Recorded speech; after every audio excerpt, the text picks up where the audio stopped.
Good morning, everyone. It's Mr. M here along with Mrs. M and Franklin, my son.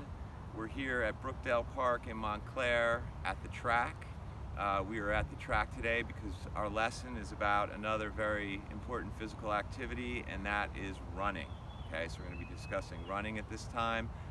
This is the time of year when we are usually doing our run-a-thon. So in our classes, we are working on our running, getting ready for that big event. Many of you know and remember that well. So we're going to do a running lesson here at Brookdale at the track. Frank's going to help us out. He's going to demonstrate some exercises and some different types of runs on the track. And then we'll talk about what the assignment is. So first of all, running is something we do every day, okay, especially as kids. So at recess, when it's time to run to the playground, you guys, just hit the ground running. You're sprinting to the playground. In phys ed class, we're running all the time. If you're playing a sport, you're running all the time. If you're playing at home with your friends, playing tag, you're running all the time. So running's something we do all the time. We want to get better at it and feel more comfortable while we're running. So today we're going to really focus on two types of running. Okay, so we're going to focus on fast running and then what we're going to call distance running or endurance running. All right, so we're going to start with fast running, okay, and that would be sprinting. Okay, so on the track, if we run 100 meters, and we'll show what that looks like, that would be considered a sprint race. If you're playing kickball and you're running fast to first base, that would be considered sprinting, okay? If you're racing someone side by side, short distance, that would be considered sprinting. So sprinting is really fast running.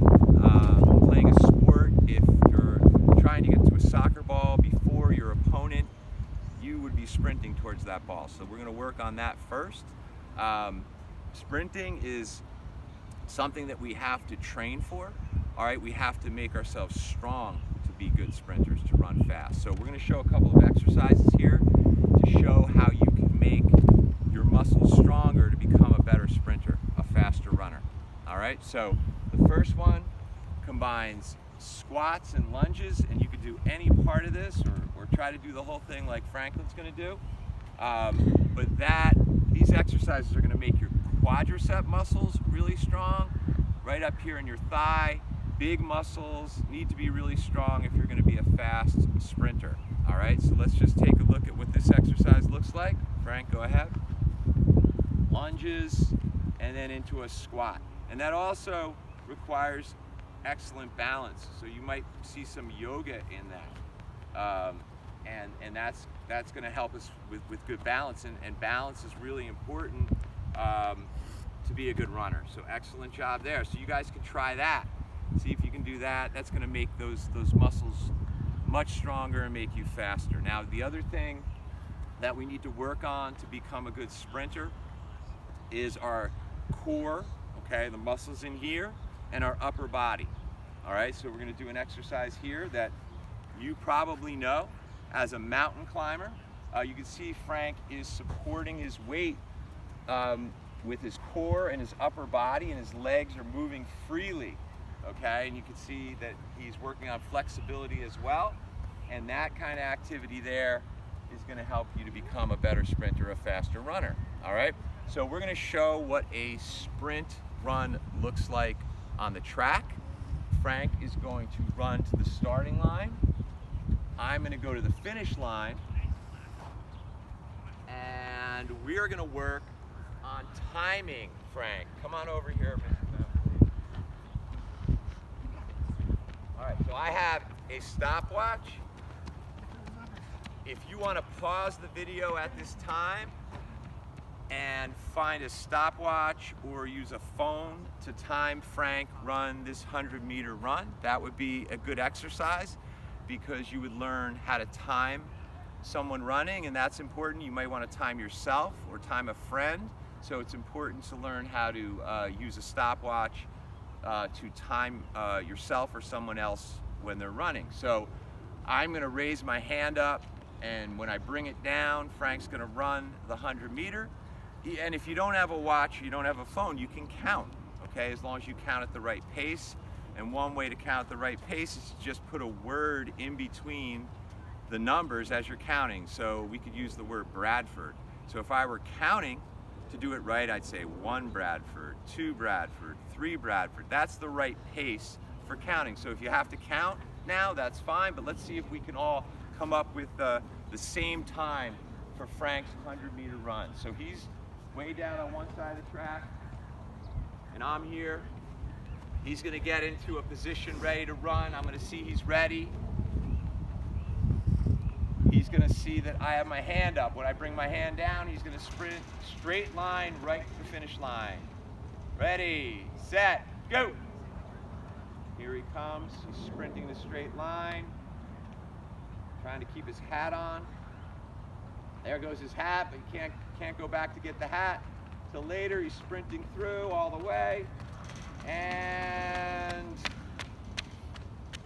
I've got him at 16 seconds. So if you were timing along with me, hopefully you're in that ballpark, somewhere around 16 seconds. All right, as Frank goes to retrieve his hat, we'll continue. Now, if he were training to get faster, he would know that his initial run, his first run, was 16 seconds. If he did more training to try to get stronger, he could try again and see if he could get faster, but that gives him a good measure of how fast he is and if he's improving as a sprinter. All right, so now we're going to talk about another type of running, and this is really what Frank concentrated on in high school, and that is long distance running or endurance running. Okay, so that's going to involve going around the track. Okay, the good thing about distance running is that we as humans are really built to run long distances. We sweat when we get hot, which helps to cool us off so we can continue to run long distances.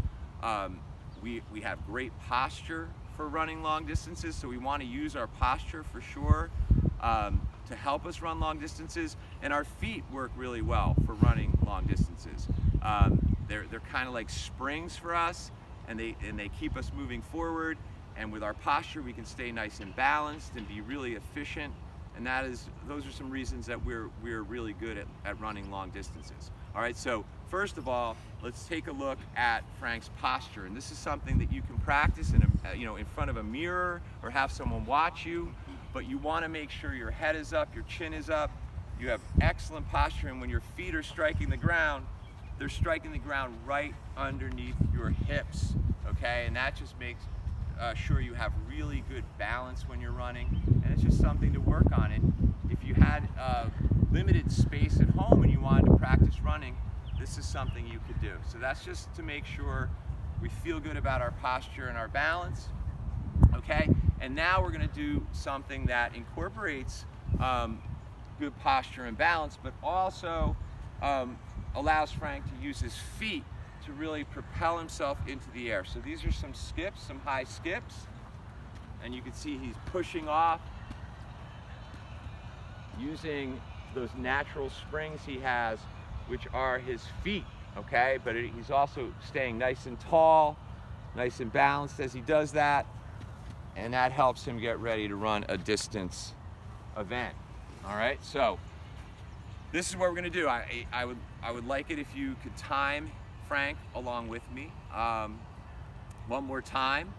This time Frank is going to run an entire lap, okay? But he is going to run it at a pace thinking that he would have to run a 2-mile race, which would be 8 times around this track. So that is a lot of running.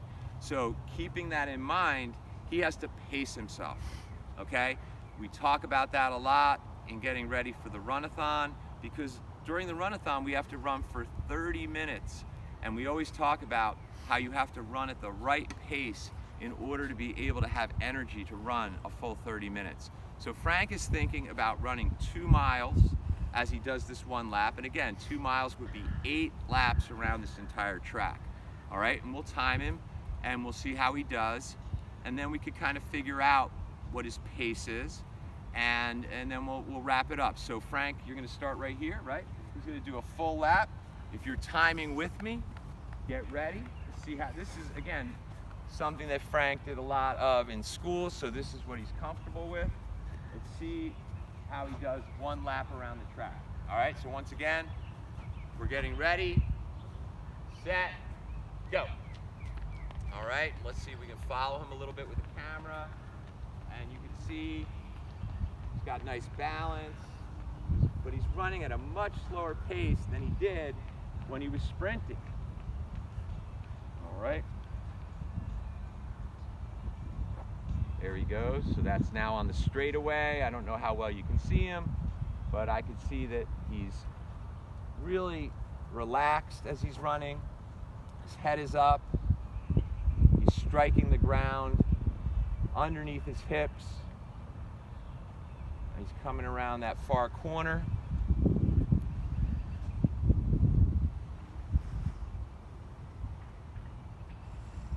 And the great thing about running on a track is that you can have a little competition with yourself or with someone else.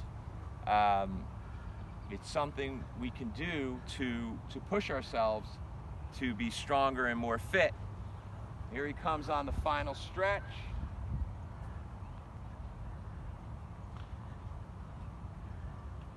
And he's just relaxed, he's finishing up.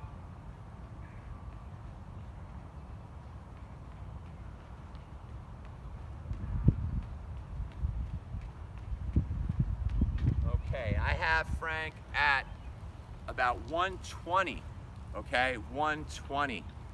All right, so that's a pretty good run there.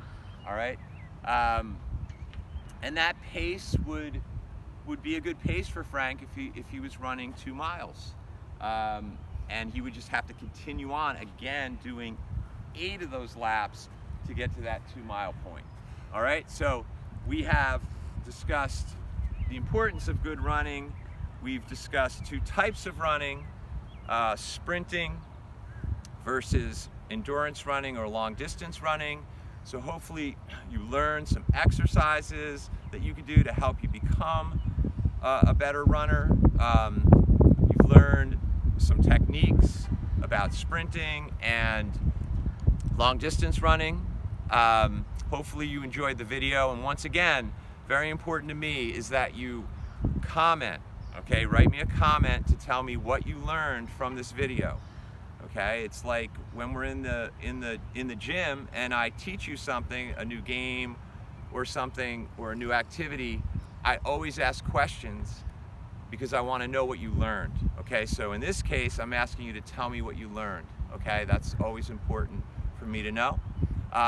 There will be also assignments written on Google Classroom about what you can do to practice these things that you learned today. Okay, so first off, I hope you enjoyed the video, hope you learned something. Write me a comment, we'll look at the instructions, and there will be some additional activities about running. Okay, but just make sure we get out there, stay fit. Okay, keep exercising. I loved those obstacle course videos that you sent me. Some of them were so creative and fun looking, and you guys look great doing those things. The comments you wrote about footwork and agility were excellent, very thoughtful. Keep it coming. Great job. Keep up the great work. Let's look forward to the Runathon next year. Thanks to Franklin here, and I've got to give him a little credit as well, because yesterday Franklin graduated from Princeton University, so we're very proud of this guy. So we'll see you soon, guys. Take care. Have a great week.